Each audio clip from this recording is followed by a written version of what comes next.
मेरा नाम आसिया है। मुझे दुनिया से गए हुए आज 3 साल हो गए हैं। आज जन्नत में हूँ, सब कुछ मेरे पास है। लेकिन आप सब जानते हो, मेरा दिल जलता है। मुझे सुकून नहीं आता कहीं भी। मैं बहुत खुश रहने वाली लड़की थी। मुझे मेरे चाचा चाची ने पाला था। मेरे मामा बाबा बचपन में ही एक एक्सीडेंट में दुनिया से चले गए। मैंने माँ बाप के बिना जैसे भी हुआ जिंदगी गुजार दी। मेरी शादी चाचा चाची ने करवाई। मेरा शौहर बहुत अच्छा था, मेरा ख्याल रखता था, मुझे उदास नहीं होने देता था। मेरा शौहर उस वक्त बहुत खुश था जब हमारे यहाँ पहली बेटी पैदा हुई थी। वो खुशी से मुझे सीने से लगाता था। फिर यूं हुआ, अल्लाह पाक ने मुझे 5 बेटियां दी। एक बेटी एबनॉर्मल थी, वो चल फिर नहीं सकती थी। मेरा शौहर मेरी सास ताने देने लगे। मैं अपनी बेटियों को लेकर बहुत रोई थी। शौहर मुझसे मुंह फेरने लगा, मुझे खर्ची देना बंद कर दी। मेरी छोटी छोटी शहजादियां भूख से तड़पने लगी। मां हूं ना, जब अपनी बेटियों की भूख बर्दाश्त ना हुई, मैं अपने शौहर से झगड़ा करने लगी। जब मैं अपने शौहर से लड़ती, मेरी छोटी छोटी नन्ही सी परियां दीवार के साथ खड़ी एक कोने में चीख चीख कर रोया करती थी।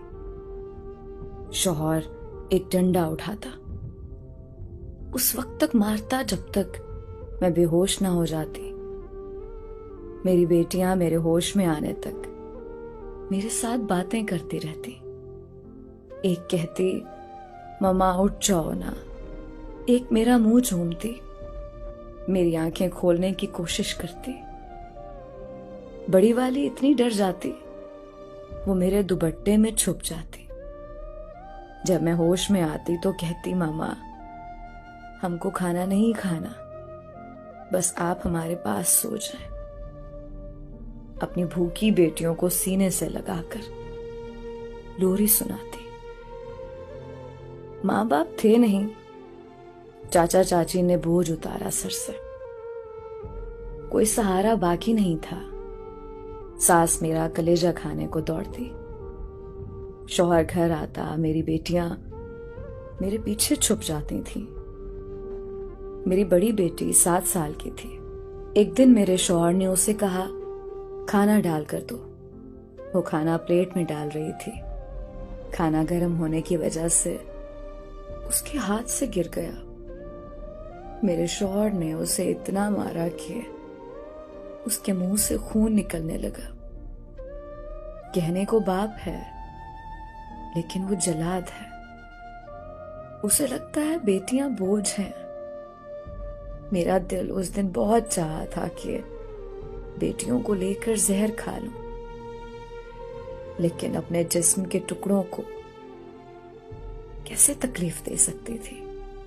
मैं पड़ोसियों से मांगकर, लोगों से चोरी मांगकर अपनी बेटियों का पेट भरती। ईद शब रात मैं उनको कहीं ना कहीं से कपड़े ला देती थी। उनकी मुस्कुराहट मेरी जिंदगी थी। मेरी बेटियां मेरी जान है। फिर एक दिन यूं हुआ, मेरे शौहर ने दूसरी शादी कर ली। मैं बहुत रोई, बहुत रोई। मेरी जान निकल गई थी। वो दुल्हन घर ले आया। कुछ दिन गुजरे, रात के वक्त मेरी एक बेटी बहुत बीमार हो गई। मैं उसके कमरे का दरवाजा खटखटाती रही, वो ना उठा। मैंने चिल्लाना शुरू कर दिया। मोहल्ले वाले इकट्ठे हो गए।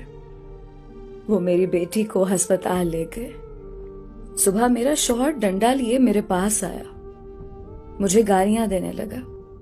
मुझे बालों से पकड़कर घसीटते हुए हॉल कमरे में ले आया। मेरी बेटियां रोने लगी। मेरी बड़ी बेटी बीमार पड़ी थी चारपाई पर। शौहर गाली देते हुए कहने लगा, तुमने रात को क्या तमाशा किया था? मोहल्ला इकट्ठा कर लिया। मेरी खुशी नहीं देखी जाती तुमसे। उसने मुझे मारना शुरू कर दिया। मुझे मारता रहा। मैं चिल्लाती रही। मेरी बड़ी बेटी चारपाई पर तड़प रही थी। मैंने कोने में खड़ी बेटियों को देखा। इतने में एक जोरदार डंडा मेरे दिमाग में लगा। मेरा जिस्म सुन्न होने लगा। मैं कांपने लगी। मेरी बेटियां मेरे सामने ओझल होने लगी। मेरी बेटियों के चेहरे धीमे होने लगे। मेरी आंखें बंद होने लगी।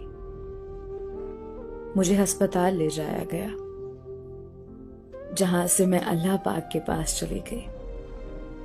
1 घंटे बाद मेरी मैयत को घर लाया गया।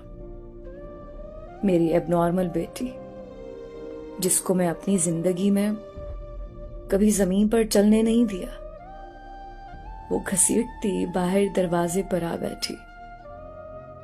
मेरी लाश को एम्बुलेंस से उतारा गया। उस वक्त मैं बहुत तड़पी अपनी बेटी को देखकर। माए मर जाएं, एक ही लम्हे में उनकी औलादें, खासकर बेटियां, आसमान से जमीन पर क्यों आ जाती हैं। आखिरी बार अपनी छोटी बेटी को देखा, जो 2 साल की थी। वो अनजान थी, चारपाई पर खुद खेल रही थी। मेरी बेटियां मेरी लाश के पास खड़ी मुझसे बातें करने लगी। बड़ी बेटी ने मेरा खून साफ किया। छोटी मेरा मुंह चूम रही थी। एबनॉर्मल बेटी को कमरे में बंद कर दिया था कि वो तंग करेगी आए हुए लोगों को। एक मेरी आंख से बहने वाला आंसू साफ कर रही थी। मैं आसमान की तरफ सफर करते हुए सब देख रही थी। एक बेटी ने मेरी आंखें खोली और कहने लगी, मामा उठो, छोटी रो रही है, उसे भूख लगी है। वो सारी रात मेरे पास बैठी रही थी। मेरा जिस्म ठंडा पड़ चुका था। मेरी बेटी ने अपनी छोटी बहनों को अपने पास बिठाया।